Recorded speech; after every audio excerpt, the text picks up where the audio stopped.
Every decision you make begins with attention. Where you look, what you listen to, what you allow to occupy your mind. Before effort, before discipline, before strategy, there is attention. And yet, it is treated casually, given away in fragments, sold in seconds, redirected without resistance. We are taught to value money, to guard time, to measure productivity. But attention is more fundamental than all three, because attention determines how time is experienced, how money is earned, how productivity is directed. Without attention, time dissolves. Without attention, opportunity blurs. Without attention, intention weakens. There is a quiet shift happening in modern life. Attention is no longer private, it is targeted. Platforms compete for it. Media monetizes it. Systems are engineered to capture it. Infinite scroll, autoplay, push notifications, each one designed to bypass deliberation. The goal is not reflection, it is retention. Retention generates value for someone else, and the longer your attention is externally directed, the less it compounds internally. Consider how assets function. An asset grows when invested wisely. It multiplies when protected from unnecessary risk. But attention, when scattered, cannot compound. Fragmented focus produces fragmented results. You start tasks without finishing them, consume ideas without integrating them, react without deciding. Over time, something subtle happens. Your internal clarity weakens, not because you lack intelligence, because your cognitive bandwidth is saturated. Attention is finite. Every distraction consumes a portion of it. Every notification interrupts a train of thought.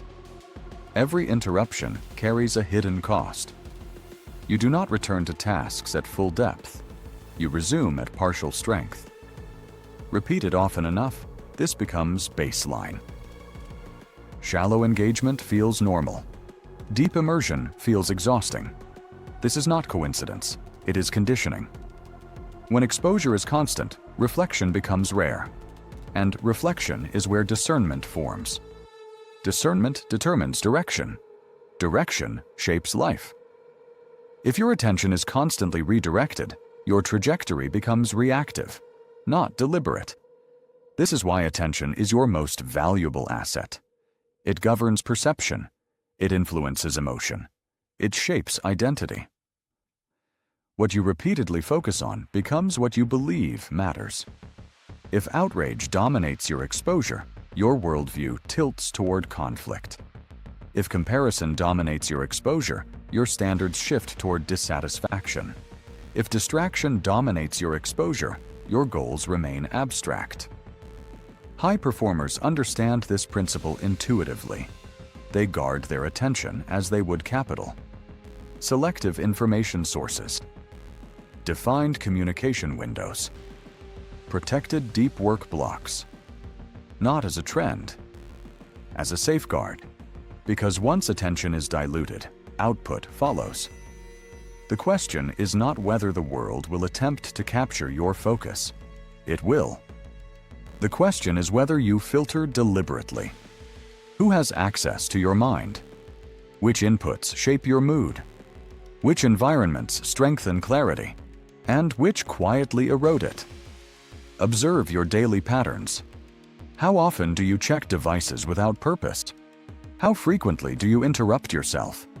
How much of your day is consciously chosen versus automatically triggered? Small leaks create large losses over time. Attention lost in seconds compounds into hours. Hours compound into years. And years shape legacy. Protection does not require isolation. It requires boundaries.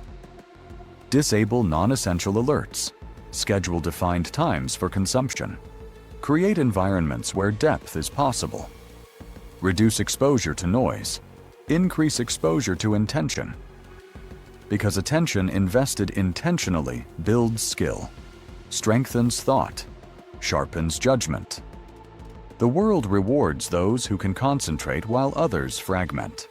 Not because they work harder, because they see clearly. Clarity accelerates decision-making. Clarity reduces wasted motion. Clarity preserves energy. All of it begins with protected focus. So reflect carefully. If attention is your most valuable asset, why is it treated as disposable? Where are you leaking it?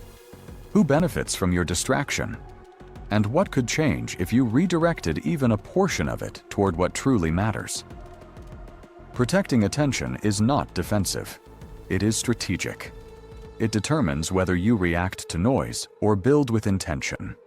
In a world competing for your focus, the rare individual who guards it retains control.